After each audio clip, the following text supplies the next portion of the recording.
Hi viewers, 40 മത്സരാർത്ഥികളുമായി തുടങ്ങിയ big boss അഗ്നിപരീക്ഷ 3 eviction കഴിഞ്ഞോടെ 28 മത്സരാർത്ഥികളായി കുറഞ്ഞു.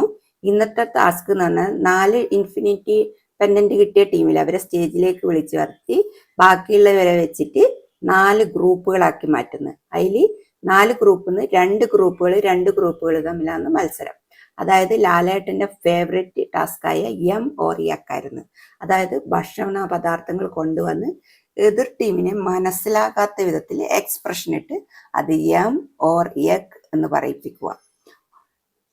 അവരെ എക്സ്പ്രഷൻ കാണാൻ നമുക്ക് പറയാൻ പറ്റൂല ഇത് എം ആണോ യക്കാണോ എന്ന്. അങ്ങനെ 2 ടീം ഇതിൽ ജയിച്ചിട്ടുണ്ട്. അപ്പോൾ ഓരോ ടീമിൽ നിന്നും മോശം പ്രകടനം കാഴ്ചവെച്ച 2 പേരെ ഔട്ട് ഹൗസിലേക്ക് മാറ്റും. അതായത് ഡേഞ്ചർ സോണിലേക്കാണ് അവർ വരുന്നത്. അപ്പോൾ ഇതിൽ അങ്ങനെ മോശം പ്രകടനം കാഴ്ചവെച്ച ഔട്ട് ഹൗസിലുള്ളവരില്ലേ, അവരെ നമ്മൾ എലിമിനേഷന് വേണ്ടിയിട്ട് സ്റ്റേജിലേക്ക് 8 പേരെ കൊണ്ടുവന്നു. അപ്പോൾ നമ്മൾ ജയിച്ച ടീമിലെ ഷിജുവും പിന്നെ പ്രവീൺ കുമാർ ക്യാപ്റ്റനൊക്കെ അവർക്കൊരു പവർ കൊടുത്തു. അവർക്ക് 2 പേരെ നമുക്ക് ഡേഞ്ചർ സോണിലേക്ക് ഇടാം.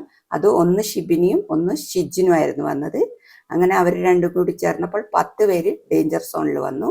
ഇതിൽ 6 പേര് സേഫായി, 4 പേര് എലിമിനേറ്റ് ആയിട്ട് ഈ ബിഗ് അഗ്നിപരീക്ഷയോട് വിട പറഞ്ഞു പോയി. അപ്പം ഈ ചാനൽ ഇഷ്ടപ്പെട്ടെങ്കിൽ ലൈക്ക് ചെയ്യാനും ഷെയർ ചെയ്യാനും കമൻറ്റ് ചെയ്യാനും സബ്സ്ക്രൈബ് ചെയ്യാനും മറക്കരുത്.